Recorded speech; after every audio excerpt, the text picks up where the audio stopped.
بالله من الشيطان الرجيم.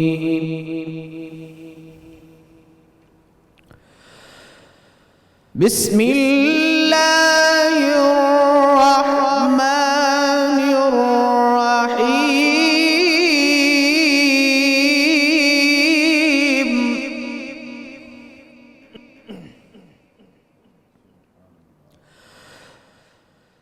أقم الصلاة لدلوك الشمس إلى غسق الليل وقرآن الفجر إن قرآن الفجر كان مشهودا.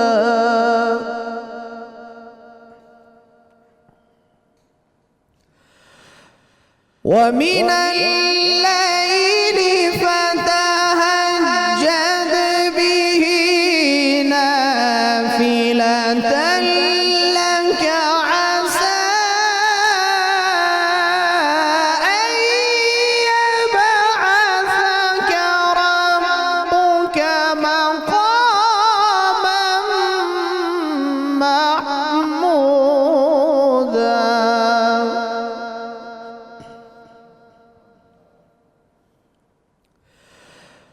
وقل رب أدخلني مدخل صدق وأخرجني مخرج صدق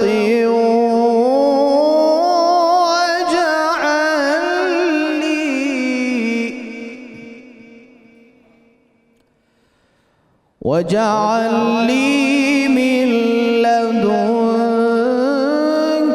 سلطانا نصيرا.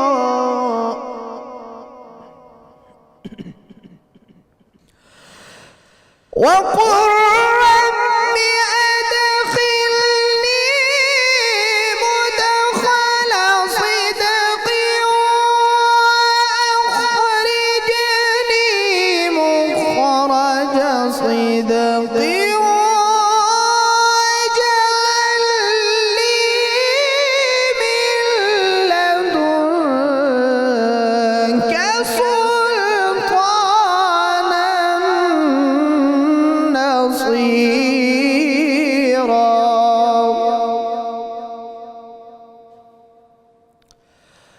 وقل جاء الحق وزهق الباطل.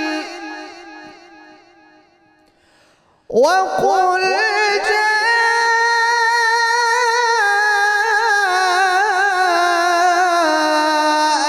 الحق وزهق الباطل إن الباطل كان زهوقا. صدق الله العلي العظيم. ماشاء اللہ، سلامت رہیں. ملک کے معروف قاری جناب قاری محمد ذیشان حنیف صاحب تلاوت کلام پاک سے ہم تمام سننے والوں کے قلوب کو منور فرما رہے تھے. الحمدللہ رب العالمین والصلاة والسلام علی سید الانبیاء والمرسلین. اللہم صلی علی سیدنا و مولانا محمد وعلی آلہ واصحابہ وبارک وسلم وصلی علیہ. دنیا کے تمام دیکھنے والوں کو، تمام چاہنے والوں کو، تمام پیار کرنے والوں کو، اور جہاں جہاں تک اس وقت میری آواز کو سنا اور مجھے دیکھا جا رہا ہے، جنید اقبال کی جانب سے انتہائی محبت کے ساتھ السلام علیکم. ایک بار پھر ناظرین، آپ کو 1445 ہجری سن 2024 کی رحمت رمضان کی خصوصی براہ راست نشریات میں سحری کے اس حسین سے موقع پر میں دل کی عطا گہرائیوں سے خوش آمدید کہتا ہوں. اور آج انشاءاللہ بات ہوگی ان عظیم ترین لوگوں کے حوالے سے اور اس حسین ترین عمل کے حوالے سے ناظرین کہ جس کا انتظار پورے برس ایک مسلمان کیا کرتا ہے، پورے برس۔ اللہ کا کیا حسین نظام ہے صاحب، اور اس کی عطاؤں کا کیسا حسین رچاؤ ہے۔ آپ یہ دیکھیے کہ پروردگار ہر اعتبار سے کسی بھی شعبے کو اٹھا لیجئے، کسی بھی سمت کو اٹھا لیجئے، کسی بھی جہد کو اٹھا لیجئے، اللہ تبارک و تعالیٰ یہ چاہتا ہے کہ بس اس کے بندے کے اوپر اس کے کرم کی بارش یا برکھا جو ہے برستی رہے۔ وہ چاہتا ہے کہ میرا بندہ میری رحمتوں کی چھیا کے اندر رہے۔ وہ چاہتا ہے کہ اس کا بندہ اپنے آپ کو جسمانی طور پہ بھی مضبوط کرے اور اپنے آپ کو روحانی طور پہ بھی مضبوط کرے، اور وہ چاہتا ہے کہ اس کا بندہ اس کی بارگاہ سے مایوس ہو کر نہ جائے۔ یہ جو اللہ کا نظام ہے نا ناظرین، اس کو میں اور آپ سمجھ ہی نہیں سکتے، یقیناً نہیں سمجھ سکتے، کیونکہ جہاں ہماری سمجھ کی انتہا ہوتی ہے، اللہ کے کرم اور اس کی رحمتوں کی وہاں سے ابتدا ہوا کرتی ہے۔ میں اور آپ تو سوچ ہی نہیں سکتے، وہ ایسا کریم ہے، کریموں کا کریم ہے۔ اسی لیے تو یہ بھی سمجھانے کے لیے اس نے فرمایا ہے، سمجھانے کے لیے کہ 70 ماہوں سے زیادہ چاہتا ہوں۔ وہ کتنا چاہتا ہے اس کی ڈیٹیلز نہ آپ سمجھ سکتے ہیں، نہ میں سمجھا سکتا ہوں، نہ دنیا کا کوئی آدمی دوسرے شخص کو منتقل کر سکتا ہے۔ اس کی رحمت کی کوئی انتہا ہے ہی نہیں صاحب، اس کی ابتدا بھی نہیں ہے، بلکہ یوں کہیے کہ نہ ہم اس کی ابتدا کو سمجھ سکتے ہیں نہ اس کی انتہا کو سمجھ سکتے ہیں۔ اب دیکھیے نا، رمضان کا مہینہ اس نے ہمیں عطا کر دیا۔ اگر اس مہینے کو وہ فلیٹ رکھتا، صرف فلیٹ رکھتا، اور صرف اتنا ہوتا کہ اس میں ہمیں روزے رکھنے ہیں صاحب، اور روزے کل بروز محشر ہمیں بخشوا دیں گے، تو یہ مور دین انف تھا، اس کے علاوہ کوئی ضرورت نہ تھی۔ یعنی ایک پورے مہینے میں آپ نے 30 دن جو ہے روزے کی پریکٹس کرنی ہے، پہلا عشرہ، دوسرا عشرہ، تیسرا عشرہ، بات ختم ہو گئی۔ اور جو اخلاص کے ساتھ روزے رکھ لے، اللہ تبارک و تعالیٰ اس کی معافی کر دے گا۔ نہیں، وہ کریموں کا کریم ہے، اس نے اس کا ایک ایک پل اتنا یونیک اور اتنا خوبصورت اور اتنا حسین ڈیزائن کیا ہے صاحب کہ کیا ہی کہیے کہ میرے رب کی یہ شان ہے کہ اس نے ہر پل کے اندر عطاؤں کے سلسلے، بلکہ یوں کہیے کہ عطاؤں کے دروازے ہمارے لیے کھول کے رکھے ہوئے۔ بس اب داخل ہونے والا چاہیے، سمیٹنے والا چاہیے۔ خزانے تو بھرے پڑے، اور اللہ تعالیٰ نے اپنے خزانوں کے منہ کھولے ہوئے۔ دیکھیں نا وہ کریم کیسا کریم ہے کہ ایک طرف تو اس نے ہمیں رمضان المبارک دے دیا کہ بھئی رمضان المبارک لے لو، دوسرا اس نے رمضان میں پہلے ہمیں اٹریکشن دیا کہ یہ پہلا جو عشرہ ہے وہ رحمتوں کے برسنے کا عشرہ ہے، اس کو مس مت کرنا۔ دوسرا عشرہ اس نے ہمیں مغفرت کے پروانے تقسیم کرنے کے لیے بتایا کہ صاحب یہ مغفرت کے پروانے تقسیم ہونے کا عشرہ ہے، لہٰذا غفلت مت برتنا۔ پھر تیسرے عشرے میں تو اس نے انتہائی کر دی نا کہ تم رحمتوں کا حصول کر لو، مغفرت کا پروانہ لے لو، اور آخر میں اس پہ سٹیمپ لگوا کے اپنے آپ کو دوزخ کی نار سے بچا کر داخل جنت ہو جاؤ۔ یہ اس کے کرم کی بات ہے، اس کے کرم کی بات ہے۔ اور اگین وہی بات ناظرین، یہ جب آپ اللہ کی عطاؤں کو محسوس کرنا شروع کرتے ہیں تو آپ کو پتہ چلتا ہے کہ اس کی کرم نوازیاں کتنی بڑی ہیں۔ اب دیکھیے نا، جیسے ہی مغفرت کا عشرہ اپنا دامن چھڑا کر ہمارے درمیان سے جدا ہونا چاہتا ہے، اور اس سوچ کے ساتھ کہ میں پھر آؤں گا، تم ہوگے نہیں ہوگے لیکن میں پھر آؤں گا، اپنے کرم کی برکھا کو برسانے آؤں گا، مغفرت کے پروانے تقسیم کرنے آؤں گا، لیکن جیسے ہی وہ ہمارے درمیان سے جدا ہونا چاہتا ہے، ایک صدا آتی ہے کہ دنیا بھر سے معتکفین جو ہیں وہ اب بہت ہی دبے لچے قدموں کے ساتھ اپنے گناہوں کی پٹلیا کو اپنے کاندھوں پر لادنے کے بعد اللہ کے گھر کا رخ کرنے لگے ہیں، تیاریاں کر رہے ہیں۔ دنیا جہان سے تیاری، کیا مشرق ہے، کیا مغرب ہے، کیا شمال ہے، کیا جنوب ہے، ہر جگہ سے تیاریاں ہو رہی ہیں اور صدائیں بلند ہو رہی ہیں کہ اعتکاف کرنے والے اب اللہ کے گھر میں داخل ہونے والے ہیں۔ اور ایک چہل پہل، ایک جب میں غفیر ہوتا ہے، رونق لگی ہوئی ہوتی ہے، ایک جشن کا سما ہوتا ہے، سب اپنی اپنی تیاریاں کر رہے ہوتے ہیں۔ ایسا لگتا ہے جیسے آخری سفر کی تیاری کر رہے ہیں، ایسا لگتا ہے کہ اللہ تعالیٰ کے خاص قرب کو حاصل کرنے کے لیے جا رہے ہیں، اس تیقن کے ساتھ کہ یقیناً اللہ کا خاص قرب حاصل ہوگا۔ تو دنیا بھر سے مسلمان اللہ کے گھر کا رخ کرنا شروع کر دیتے ہیں۔ اور آپ دیکھیے پاکستان میں بھی ایک خاص رونق مساجد کے اندر آپ کو نظر آتی ہے کہ جیسے ہی عصر کا وقت شروع ہوتا ہے بس تیاریاں شروع ہو جاتی ہیں کہ صاحب گھر کے اندر فرض ادا کرنی ہے اور فوراً مسجد کا رخ کرنا ہے، کیونکہ مغرب سے پہلے پہلے مسجد کے اندر داخل ہو جانا ہے۔ کیا ہی شان ہوگی ان معتکفین کی کہ جو حرمین شریفین میں اعتکاف کریں گے، ذرا سوچئے تو صحیح، کیا ہی شان ہوگی کہ جہاں کی عبادت جو ہے وہ ملٹی پلائی کر دیتا ہے اللہ تبارک و تعالیٰ۔ کہ کہیں ایک نماز کا ثواب 50,000 کے برابر تو کہیں ایک نماز کا ثواب 1,00,000 کے برابر ہے. ذرا سوچئے تو صحیح. جہاں ہر وقت ویسے تو ظاہر ہے جہاں اللہ کا ذکر ہوتا ہے، اس کے رسول کا ذکر ہوتا ہے، فرشتے اپنے حالے میں اس محفل کو لے لیا کرتے ہیں، لیکن بدرجہ اولا جو اللہ کا گھر ہے، جو رسول اللہ صلی اللہ علیہ وآلہ وسلم کا در ہے، ذرا سوچئے کہ وہاں پر ہزاروں کی تعداد میں، بیک وقت لاکھوں کی تعداد میں، کروڑوں کی تعداد میں، اربوں کی تعداد میں، مجھے کہنے دیجئے صاحب، بلکہ یوں کہیے کہ کاؤنٹلیس فرشتے وہاں پر موجود ہوتے ہیں جو اپنے کرم، اپنی رحمت کے سائے کے اندر ہر وقت مسلمانوں کو لیے ہوئے ہوتے ہیں. تو ان معتکفین کا عالم کیا ہوگا؟ ذرا سوچئے کیا عالم ہوگا کہ جو حرمین شریفین کا اعتکاف کر رہے ہوں گے. ذرا سوچئے، ایک تصور تو پیدا کیجئے ذہن میں کہ اللہ تعالیٰ نے کس شان سے ان کو اپنے در اور اپنے محبوب کے در صلی اللہ علیہ وآلہ وسلم کی خاص عنایات سے نوازا، کیونکہ بغیر اپروول کے کوئی جا نہیں سکتا، کوئی نہیں جا سکتا. جس کو مدینہ پاک سے اسٹیمپ ملتی ہے اور اسٹیمپ لگتی ہے وہی در مصطفیٰ صلی اللہ علیہ وآلہ وسلم پہ جاتا ہے. ذرا سوچئے جو اللہ کے گھر یعنی خانہ کعبہ کے سائے میں اعتکاف کریں گے، صبح و شام کیا ان پر کرم کی بارشیں ہوں گی. اور پھر وہ جو رسول اللہ صلی اللہ علیہ وآلہ وسلم کے روضہ اطہر کے سائے میں، ویسے تو میرے آقا کا سایہ پوری کائنات پر ہے، ہر چپا دنیا کا ہر ذرہ میرے آقا کے سائے میں ہے، لیکن وہ جو خاص روضہ اطہر پر سرکار علیہ السلام کے روضہ اطہر کے سائے میں جس وقت بیٹھ کر وہ اعتکاف کر رہے ہوں گے، اس اعتکاف کا کیا عالم ہوگا. اور پھر آئیے ذرا مساجد کی بات کرتے ہیں نا، کہ یہ کیا کیفیت ہوگی صاحب کہ بندہ ہے اور اللہ ہے، اللہ ہے اور بندہ ہے، بس اور کوئی نہیں، بیچ میں کوئی نہیں. 10 دن ہیں یہ 10 دن.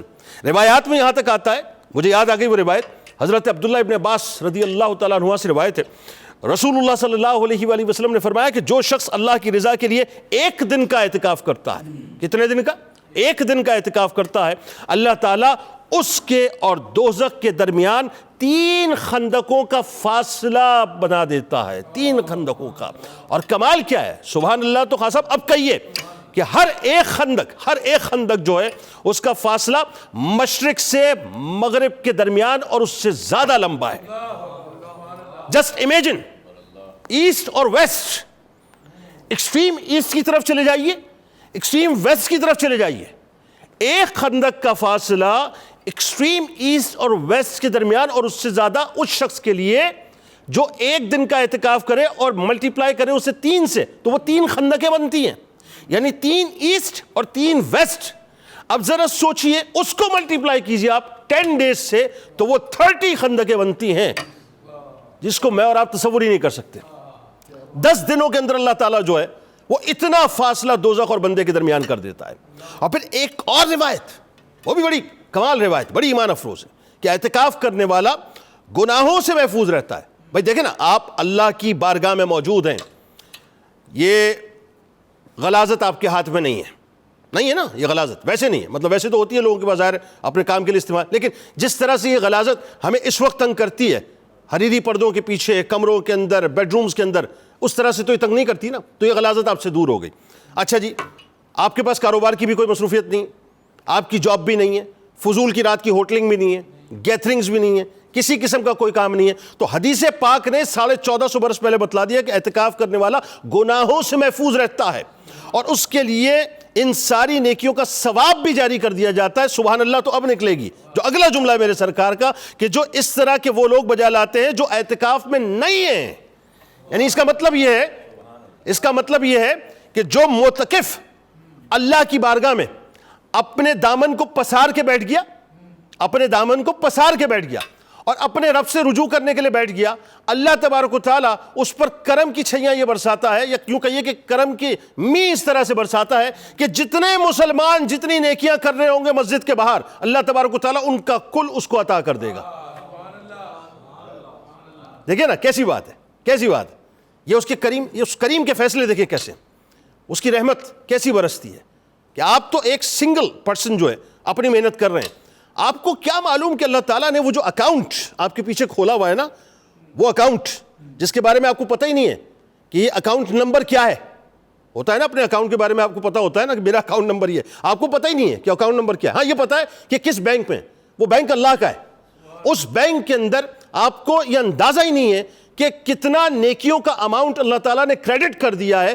کل جب بروز محشر آپ اللہ کی بارگاہ میں حاضر ہوں گے اور اللہ تعالیٰ جب آپ کا انٹروڈکشن کروائے گا کہ یہ میرا بندہ میرے لیے اعتکاف کرتا تھا, یہ کاروبار چھوڑ دیتا تھا, یہ جاب چھوڑ دیتا تھا, یہ بیوی بچوں کو چھوڑ دیتا تھا, یہ ماں باپ کو چھوڑ دیتا تھا, یہ ساری ایکٹیویٹیز کو چھوڑ دیتا تھا, یہ سب کچھ چھوڑنے کے بعد صرف اور صرف میری رضا کے لیے, میرے لیے, میرے قرب کے لیے اور مجھے حاصل کرنے کے لیے مسجد میں آ کر 10 دن بیٹھ جاتا تھا. کھولو اس کے سارے اکاؤنٹ کو, جب اکاؤنٹ کھولا جائے گا تو اللہ تعالیٰ اتنی نیکیاں دکھائے گا جس کے بارے میں ہم تصور بھی نہیں کر سکتے. تو بابا یہ تو سمجھ لیجئے اعتکاف کا جو معاملہ ہے نا, میں آپ کو کیا بتلاؤں, کیسے سمجھاؤں میں آپ کو کہ کسی شخص کا اوور نائٹ بمپر پرائز لگ جائے نا, بمپر پرائز, وہ بمپر پرائز بلا تمثیل عرض کر رہا ہوں ہیچ ہے اس کے آگے. اتنا بڑا یوں سمجھ لیجئے کہ ذخیرہ جو ہے وہ آپ کے پاس خزانہ نیکیوں کا موجود ہوگا. بس آخری بات عرض کر رہا ہوں, بات کو ختم کر رہا ہوں.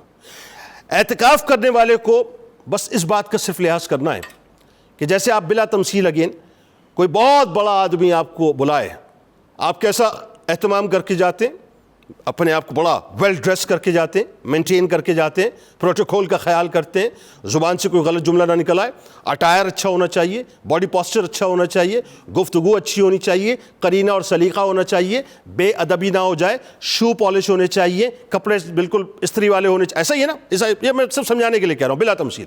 اللہ کی بارگاہ میں جا رہے ہیں, ہاں اللہ کی بارگاہ میں جا رہے ہیں, بس وہ پالنہار ہے, خالق ہے, مالک ہے, اس کی بارگاہ میں جا رہے ہیں. تو پھر ایسا اپ ٹو ڈیٹ ہو کے جائیے گا, ایسا اپ ٹو ڈیٹ ہو کے جائیے گا انشاءاللہ. اور ذہن میں رکھیے گا سارا اسکریچ کر کے جائیے گا, ہاں سارا اسکریچ کر کے جائیے گا, دنیا نہیں چاہیے.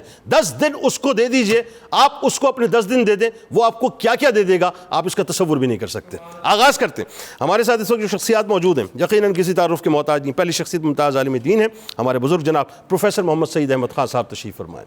دوسری شخصیت ممتاز عالم دین جناب مفتی ارشاد حسین سعیدی صاحب تشریف فرمائیں. اور تیسری شخصیت ممتاز عالم دین جناب علامہ محمد احمد برکاتی صاحب تشریف فرما ہے. اور ہمارے ساتھ میرے دائیں جانب آپ کے ہمارے ہم سب کے بہت پسندیدہ پرنس آف قوالی جناب شیر میاداد خان صاحب اپنے ساتھیوں کے ساتھ موجود ہیں. تمام احباب کو خوش آمدید. السلام علیکم. وعلیکم السلام.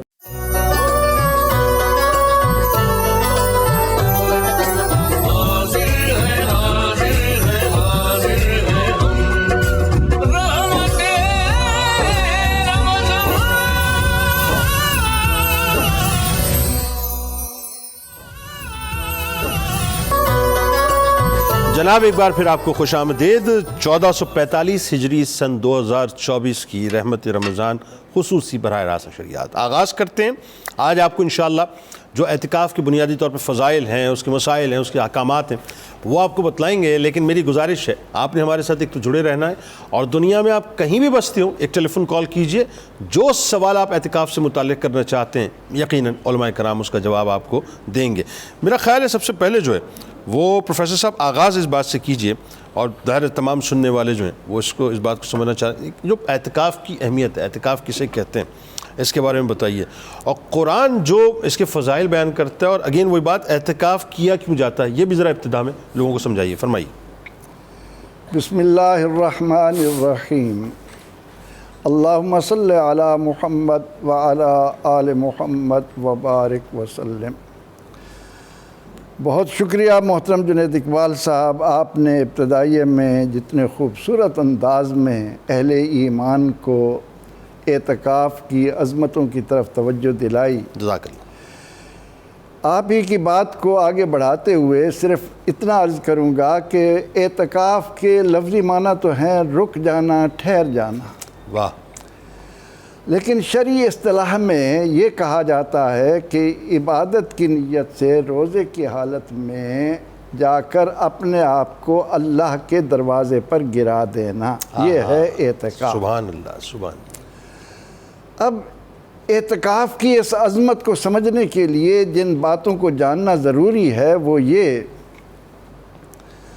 کہ پروردگار عالمین نے اس ماہ مبارکہ میں بندوں کے لیے جو انعامات رکھے, ان کی روشنی میں سرور دو جہاں صلی اللہ علیہ وسلم نے یہ فرمایا کہ جس سے رمضان کا ایک روزہ رہ گیا وہ ساری زندگی روزے رکھتا رہے, اس کو یہ اجر نہیں مل سکتا. اللہ اکبر, اللہ اکبر۔ اور اس مہینے میں جو اللہ کی رحمتیں برس رہی ہیں ان کو دیکھ کر سرور دو جہاں صلی اللہ علیہ وسلم نے جب امت کو اس حقیقت کی طرف توجہ دلائی کہ اگر میری امت کو معلوم ہو جائے کہ اللہ نے ان کے لیے اس میں کیا کچھ رکھا ہے تو وہ یہ آرزو کریں کہ کاش سارا سال ہی رمضان ہو۔ سبحان اللہ سبحان اللہ۔ اب اعتکاف کی مناسبت سے اعتکاف کیوں کیا جاتا ہے جناب، یہاں پر میں اتنا عرض کرتا چلوں کہ یہ عشاق کے امت مصطفیٰ کی دھن ہے، یہ سنت مصطفیٰ ہے صلی اللہ علیہ وسلم، اور ہم قرآن کی اور سنت کی روشنی میں یہ دیکھتے ہیں کہ پروردگار عالمین نے اپنی پہچان بار بار اپنے محبوب کریم صلی اللہ علیہ وسلم کی معرفت سے کروائی۔ ٹھیک ہے، ارشاد ہوتا ہے هو الذی ارسل رسولہ هو الذی بعث فی الامیین۔ اور دنیا والوں جاننا چاہتے ہو اللہ کون ہے؟ اللہ وہ ہے جس نے یہ بندہ بھیجا ہے، اللہ اکبر، جس نے محمد عربی صلی اللہ علیہ وسلم کو مبعوث کیا ہے۔ سبحان اللہ۔ اب ہم یہ دیکھتے ہیں کہ اللہ کے وجود کی جو دلیل بن کر آئے ہیں ان کی شان یہ ہے کہ ویسے تو پوری زندگی جب کسی نے مانگا لا کا لفظ زبان پر آیا ہی نہیں، اللہ اکبر، سبحان لیکن جب رمضان المبارک آتا تو سرور دو جہاں صلی اللہ علیہ وسلم کی سخاوت پانی کی طرح ہو جاتی جس کا کوئی اندازہ نہیں۔ یہ اس بندے کی شان ہے جو اللہ کے وجود کی دلیل بن کر آیا ہے۔ اب اس حقیقت کو سامنے رکھتے ہوئے جب بندہ اللہ کے دروازے پر اپنے آپ کو ڈالنے جا رہا ہے تو اس پر اللہ کے کیا انعامات، آئے ہائے سبحان اللہ، اس سبحان کے لیے اللہ تعالیٰ اپنی رحمتوں کے در کس انداز سے کھولے گا۔ اس لیے معتکف کو اللہ کی بارگاہ سے کیا ملتا ہے اس کا وہ اندازہ ہی نہیں لگا سکتا کہ اللہ تعالیٰ اس یعنی شروع ہوا رمضان، رحمت کے دروازے کھلتے چلے گئے، اور جب یہ مقام آیا کہ انسان، وہ قرآن نے کہا نا کہ ابراہیم علیہ السلام سے اسماعیل علیہ السلام سے کہا جا رہا تھا کہ طاہرا بیتی للطائفین والعاکفین والرکع السجود۔ اللہ اکبر۔ اے میرے بندو، میرے در پر آنے والوں کے لیے نا اس جگہ کو خوب صاف ستھرا کر، آئے ہائے، کہ بندہ نیاز مندی کے ساتھ میرے دروازے پر آیا ہے، اور یہاں پر جو صفائی کے تقاضے ہیں ان کو اس طرح سے کہ آنے والے کا دل اس قدر آئینے کی مانند ہو جائے، اور پھر وہ میری محبت میں، کیونکہ اس نے اعلان کیا والذین آمنوا اشد حبا للہ، مومن کی پہچان یہ ہے کہ وہ اللہ کی محبت میں شدید تر ہے۔ اللہ، جب ہم نے پوچھا اے اللہ وہ محبت تیری کیسے پائیں تو فرمایا کہ ان کنتم تحبون اللہ فاتبعونی، اللہ یحببکم اللہ، ان کے پاس آؤ، اللہ ان کے جتنے پروانے بنتے چلے جاؤ گے اسی قدر میری محبت میں بڑھتے چلے جاؤ گے۔ اللہ اکبر۔ اس لیے نبی اکرم رحمت عالم صلی اللہ علیہ وسلم نے اعتکاف کو اپنی سنت موقدہ قرار دے کر اہل ایمان کو توجہ دلا دی کہ جاؤ اللہ کے دروازے پر آ کر اس طرح پڑھ رہو کہ جب تک مغفرت کا پروانہ نہ مل جائے، جب تک اس کی طرف سے تمہیں جہنم سے دور دور، آپ نے کتنی خوبصورت مثالیں دیں کہ 3 شرق 3 مغرب، جی، کون اندازہ لگا سکتا ہے کہ کس قدر اس کو دور کر دیا جاتا ہے۔ در حقیقت اعتکاف کی صورت میں بندہ اپنے رب کے دروازے پر جب سوالی بن کر جاتا ہے، سوالی سوال کرنا جانتا ہو یا نہ جانتا ہو، وہ مالک جانتا ہے کہ یہ میرے دروازے پر آیا ہے، میں اسے اپنی شان کے مطابق نوازوں۔ اس لیے، اور پھر یہ کہ اعتکاف کیوں کیا جاتا ہے؟ آخری عشرے میں شب قدر ہے، اور یعنی یوں تو ایک ایک لمحہ اس میں جو رحمتیں برس رہی ہیں ان کا اندازہ کوئی نہیں لگا سکتا، اور جس رات کے بارے میں پیغمبر رحمت صلی اللہ علیہ وسلم خود اشتیاق کے ساتھ فرمائیں کہ میں اس لیے 20 دن بیٹھا شب قدر، لیکن نہیں ہوئے، اب اس کو آخری عشرے کی طاق راتوں میں تلاش کرو۔ اب ویسے تو ہر ایک آدمی اپنے طور پر کرتا ہے، لیکن جس نے پوری توجہ کے ساتھ اپنے آپ کو جا کر رب کے دروازے پر ڈال لیا ہے، اس پر تو اس کا کرم کیسے برسے گا۔ وہ جب نیت کو خالص رکھے گا، یقیناً اس کے لیے اگر شب قدر کا راز کھل گیا، اس کو یہ سعادتیں نصیب آ گئیں۔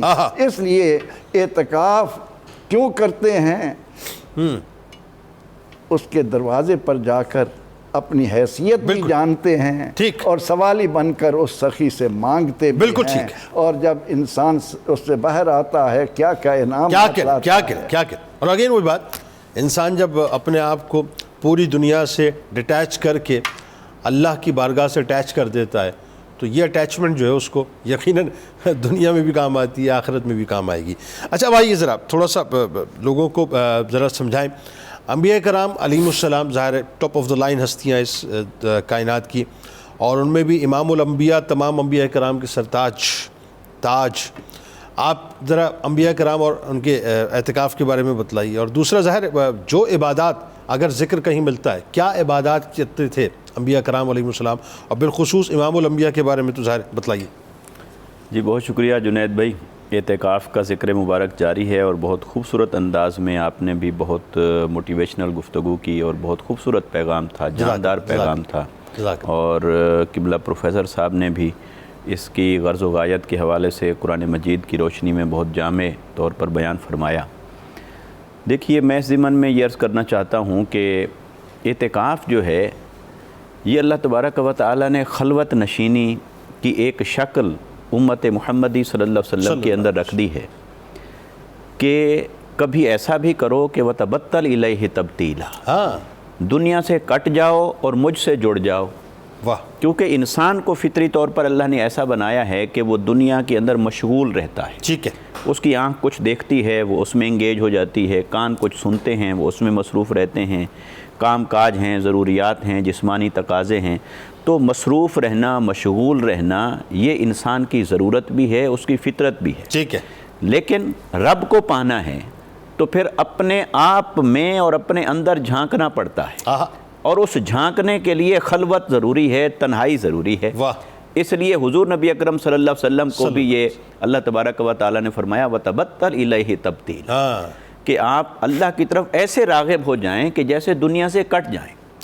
اچھا، سابقہ امتوں میں اللہ کو پانا اور اللہ کے قرب کو پانا آسان نہیں تھا، مشکل تھا۔ دیکھیے حضرت ابراہیم علیہ السلام کو بیٹے کی قربانی تک جانا پڑا، اگرچہ وہ اللہ نے انتظام فرما دیا، لیکن ظاہر انہوں نے تو اپنی طور سے قربانی پیش کر دیا، مگر امت محمدی صلی اللہ علیہ وسلم پر یہ کرم ہوا کہ وہ اب آسانی سے ملتا ہے۔ دیکھیے کہ یہی شکل اہل کتاب کے اندر رہبانیت کی صورت میں ہمیں نظر آتی ہے، بالکل ٹھیک، جس کو قرآن مجید نے بیان کیا کہ وَرَحْبَانِيَةً ابْتَدَعُوهَا مَا كَتَبْنَاهَا عَلَيْهِمْ، وہ رہبانیت یعنی دنیا سے کٹ جانا اور صرف اللہ کے لیے خلوت اختیار کر لینا، وہ جنگلوں میں ہو، ویرانوں میں ہو، بیابانوں میں ہو، اور تو اللہ تعالیٰ نے فرمایا کہ یہ انہوں نے خود سے اختیار کر لیا تھا، ٹھیک، اور اللہ کو پانے کے لیے رضوان اللہ، اللہ کی رضا کے لیے یہ سب کچھ تھا۔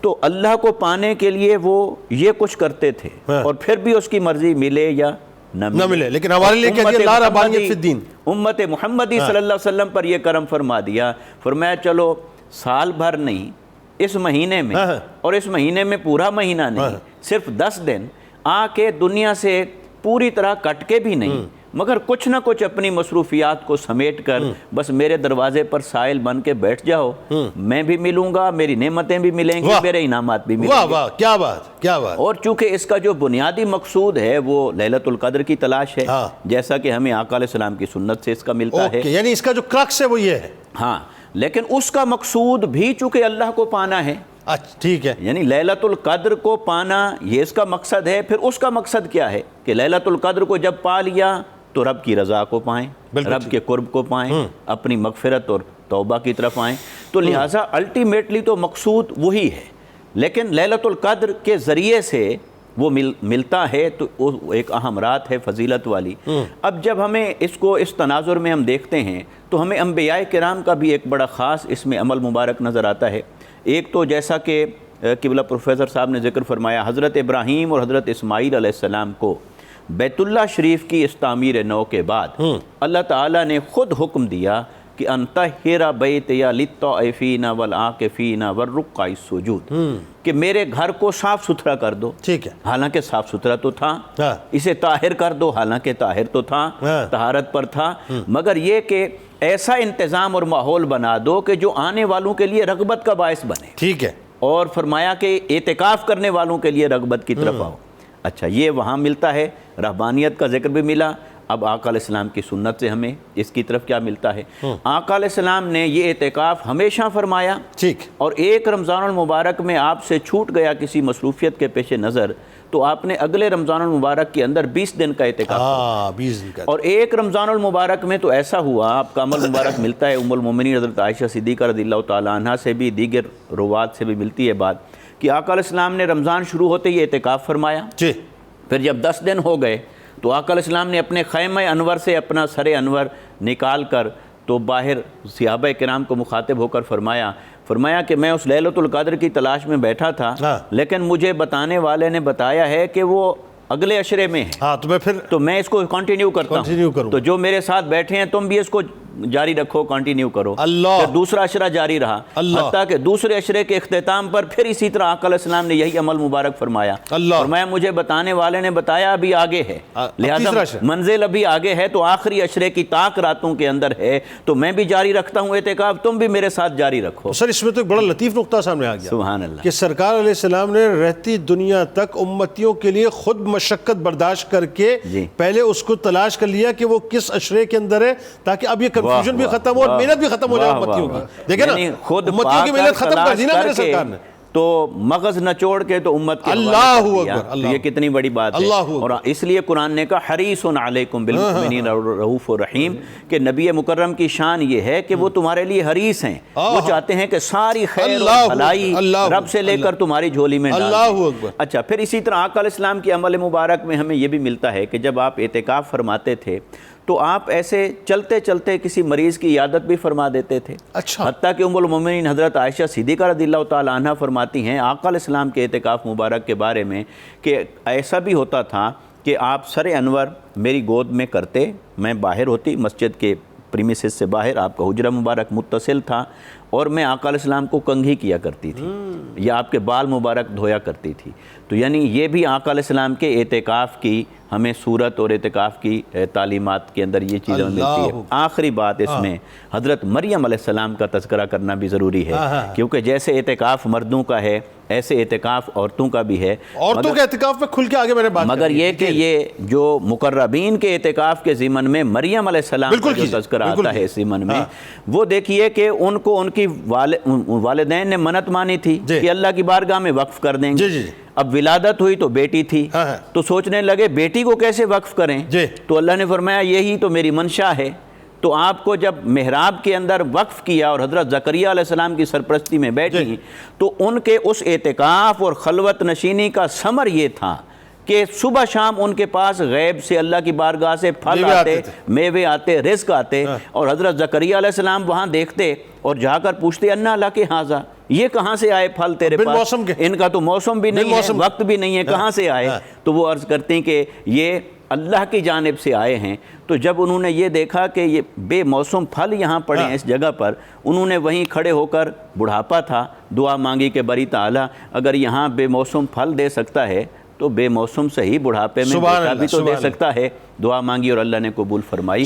تو اعتکاف کی فضیلت ہے اور انبیاء کرام کے معمولات میں شامل ہے، اور یہ سنت موقدہ علی الکفایہ ہے۔ ٹھیک ہے، اس پہ بات کرتے ہیں۔ علامہ صاحب اب آئیے ذرا قرآن پاک کا حوالہ ہے، انبیاء کرام علیہ السلام کا حوالہ ہے، سرکار مدینہ صلی اللہ علیہ وآلہ وسلم کی احادیث کی روشنی میں بھی ذرا سننے والوں کو بتلائیے، اور خاص طور پہ جو معتکفین کو جو خاص طور پر اللہ تعالیٰ کی طرف سے انعامات ملتے ہیں، ان پہ جو اس کی رحمتوں کی، اس کے کرم کی جو برکھا برستی ہے، اس کے بارے میں بتلائیے۔ بسم اللہ الرحمن الرحیم۔ بہت ہی اہم ترین موضوع ہے عملی اعتبار سے، چونکہ وقت ابھی کچھ دن باقی ہیں تو یہ اچھا موقع آپ نے اس موضوع کے لیے منتخب بس 3 کیا دن ہے باقی ہیں اور کیا کہ لوگ درمیان میں جن کا ذہن نہیں بھی تو وہ بھی اپنا ذہن بنا لیں یقیناً اور اس وقت کو اپنے لیے دنیا و آخرت کی نجات کا سامان کریں. بالکل صحیح. تو جہاں تک اس کے فضائل کی بات ہے تو ایک عاشق کے لیے اس سے بڑھ کے اور کوئی فضیلت ہو ہی نہیں سکتی کہ اس کے محبوب حقیقی نے اعتکاف کیا.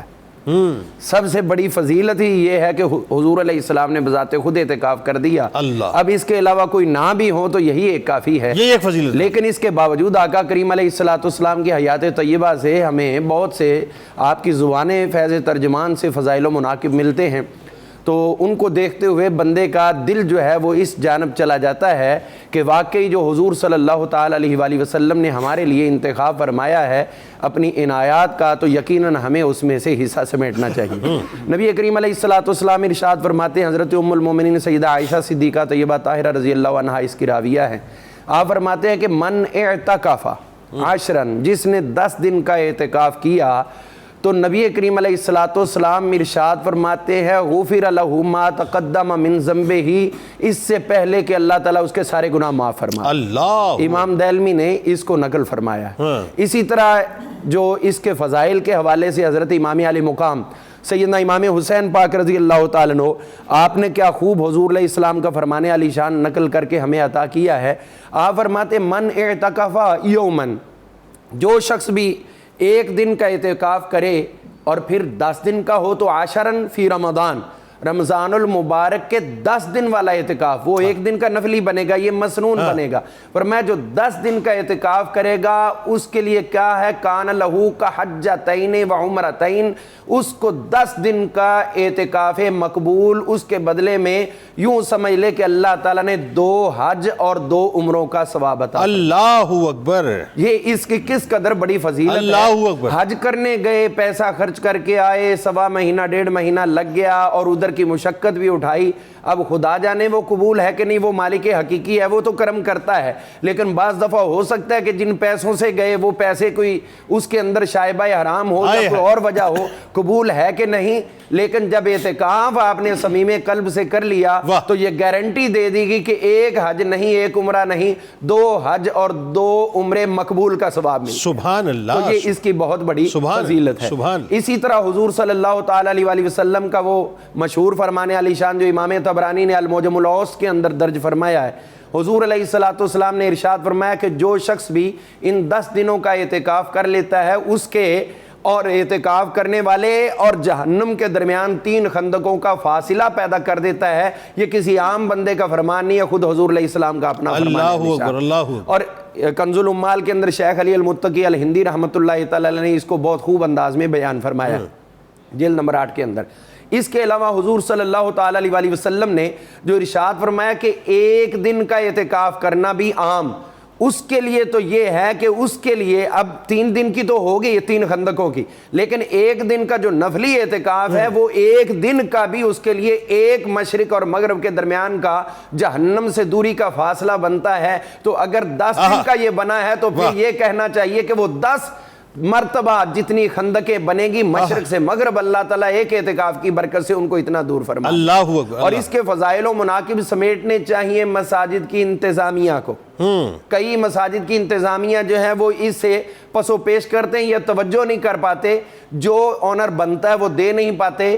ابھی جو آیہ کریمہ تلاوت کی گئی سب نے کی ہے حصول برکت کے لیے کہ اللہ تعالیٰ فرمائے وَعَاهِدْنَا إِلَىٰ إِبْرَاهِيمَ وَإِسْمَاعِيلَ أَن طَهِّرَ بیتی للطائفین والعاکفین, میرے گھر کو پاک صاف رکھے. اور طاہرہ یہ باب تفعیل سے ہے جس کے اندر کثرت ہے, صرف 1 دن کی صفائی نہیں بلکہ تطہیر کا حق ادا کرو, بار بار کرو. حضرت ابراہیم اور حضرت سیدنا اسماعیل علیہ السلام اس وقت متولی بھی تھے بیت اللہ شریف کے, منتظم بھی تھے. تو یہ انتظامیہ کو بھی اس کی فضیلت حاصل کرنی چاہیے کہ جو حکم اللہ نے انبیاء کو دیا ہے اسی حکم پر. کیا اچھا نقطہ.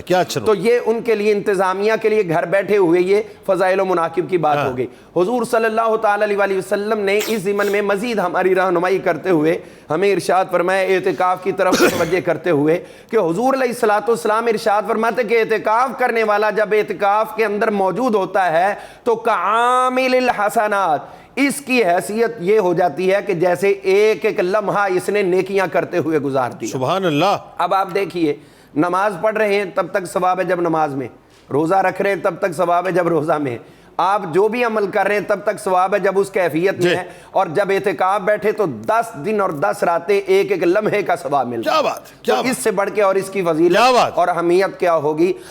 حضور صلی اللہ تعالی علیہ وسلم آپ نے جو آخری میں ارشاد پیش کرنا چاہتا ہوں وہ یہ ارشاد فرمایا کہ اعتکاف کرنے والا جب اعتکاف کر کے اٹھتا ہے تو یوں ہو جاتا ہے جیسے اپنی ماں کے شکم سے باہر آیا۔ کیا بات ہے، تو یہ اس کی فضیلت۔ کیا بات۔ ناظرین، بات تو یہی ہے اور بالکل اس میں کوئی دوسری رائے نہیں کہ اعتکاف کرنے والوں کو ایک ایک لمحہ کیا قیمتی ملتا ہے صاحب۔ اگین وہی بات، آپ بالکل دنیا سے ڈیٹیچ اس اعتبار سے ہوتے ہیں کہ آپ مسجد کے اندر ہوتے ہیں، ایک خاص پردے میں ہوتے ہیں، اللہ کے گھر میں ہوتے ہیں، آپ ہوتے ہیں اور اللہ ہوتا ہے۔ اب آپ ذرا سوچئے کہ آپ جتنی بھی عبادت ہے، چاہے وہ نمازوں کی صورت میں، چاہے وہ تسبیح و تحلیل کی صورت میں، چاہے وہ استغفار کی صورت میں، چاہے وہ درود پاک کی صورت میں، چاہے وہ صلاۃ التسبیح کے اہتمام کی صورت میں، چاہے وہ قرآن پاک کی تلاوت کی صورت میں، چاہے وہ تراویح کی صورت میں، آپ جتنا کچھ کر رہے ہوتے ہیں، آپ سوچیں تو صحیح کہ اللہ کی کیسی خاص عنایات آپ پہ ہو رہی ہوتی ہیں۔ درود پاک پیش کیجئے۔ لوٹ کے کالز کا سلسلہ بھی انشاءاللہ شروع کریں گے اور آپ کو اعتکاف کی جو شرائط اور مسائل ہیں وہ انشاءاللہ ڈیٹیل میں بتلاتے ہیں۔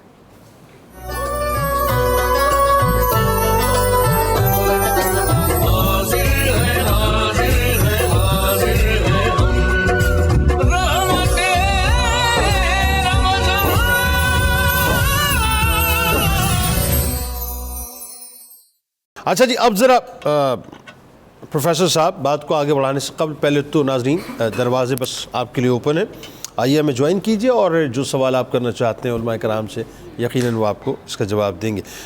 جو اعتکاف کی شرائطیں پہلے تو اس پہ بات کر لیتے ہیں، وہ بتائیے، اور ساتھ ساتھ جن مسائل کا ایک معتکف کو خیال کرنا چاہیے اس کے بارے میں بتائیے۔ سب سے پہلے تو ہمیں یہ بات جاننا چاہیے کہ اعتکاف 3 قسم کے ہیں۔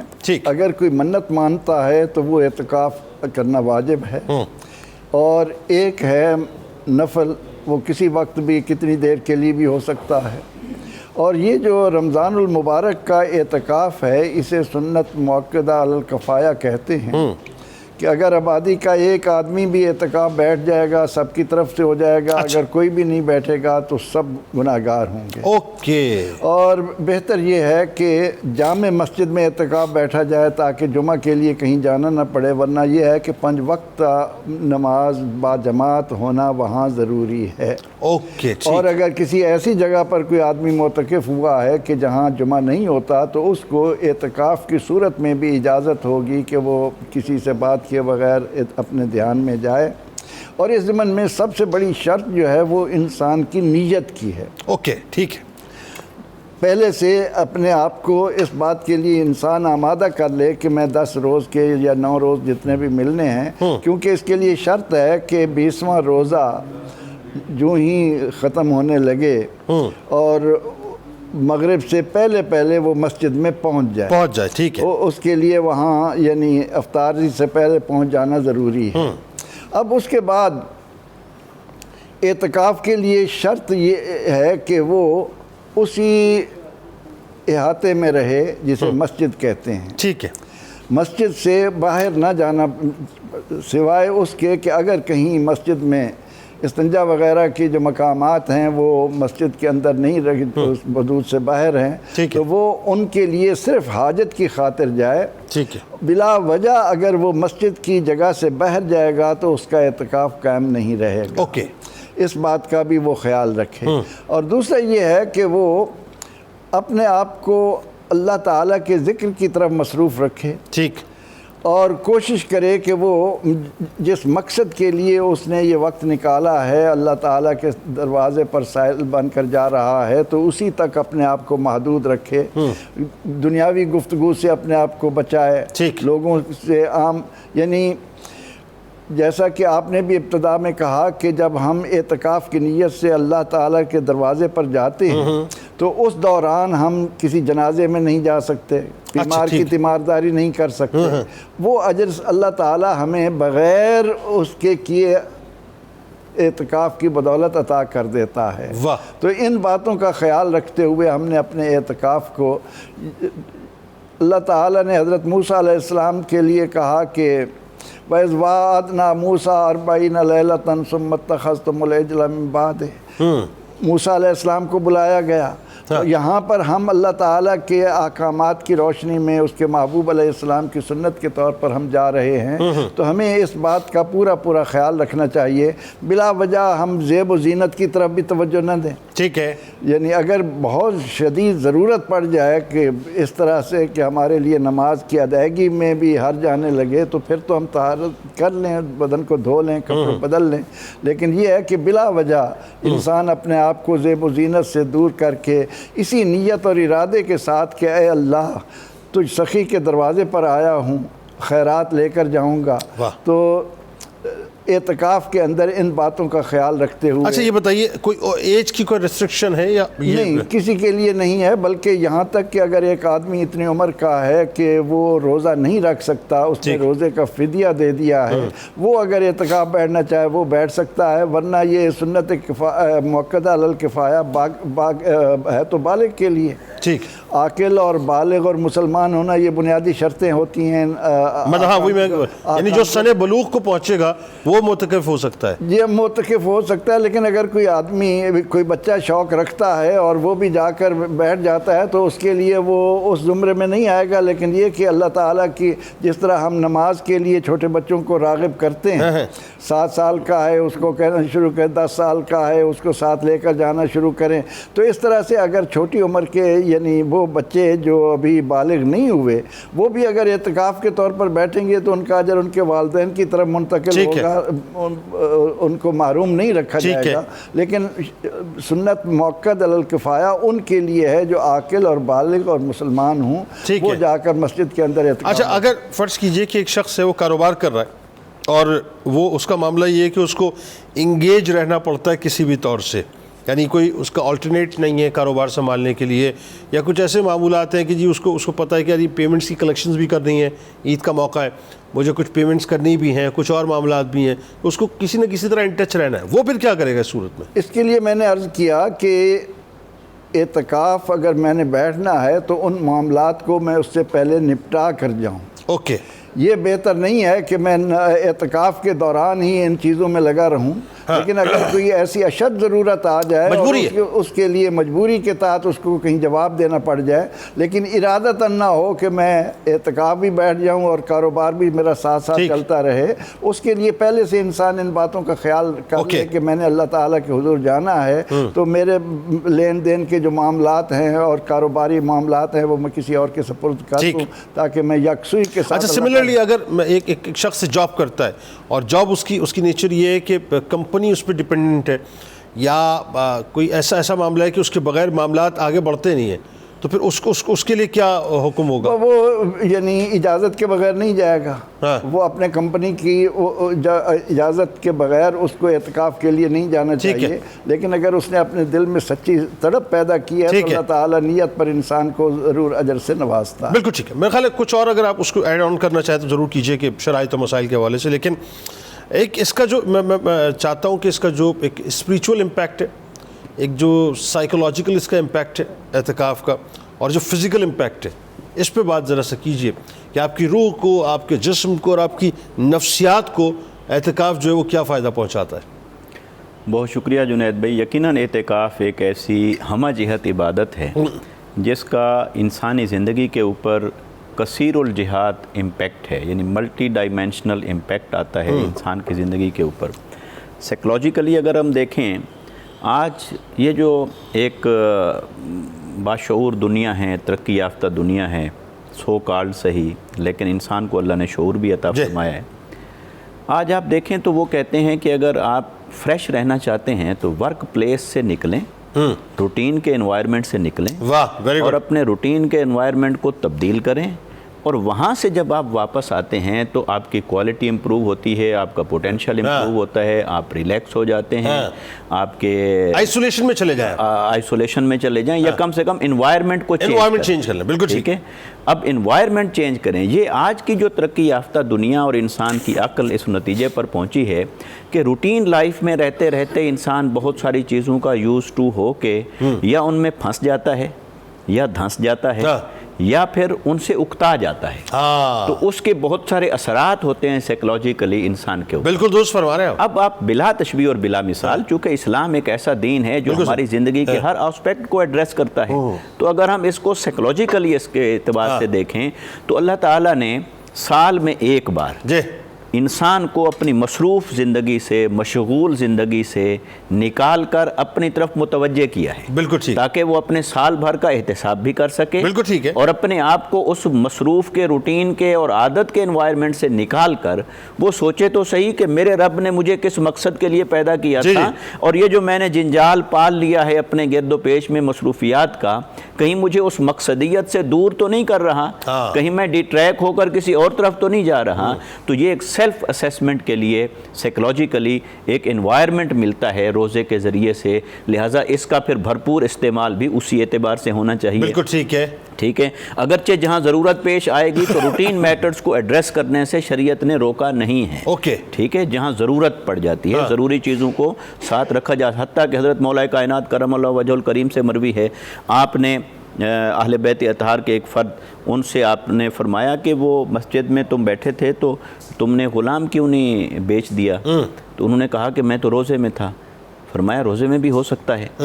تو گویا کہ اگر ایسی ضرورت پیش آتی ہے کوئی ایسی, تو اس میں حتیٰ کہ فقہا نے لکھا کہ اگر وہ سودا کرتا ہے دوران اعتکاف, یہ بھی اس کے لیے جائز ہے, مگر یہ کہ سامان کو لا کر مسجد میں نہ رکھے فزیکلی, لیکن اگر وربلی کسی سے ایسی بات کرنی پڑ گئی ہے ہاں کی یا نہ کی تو یہ بھی کر سکتا ہے. حتیٰ کہ مسجد کے اندر وہ مجلس نکاح منعقد ہو رہی ہے تو گواہ بھی بن سکتا ہے.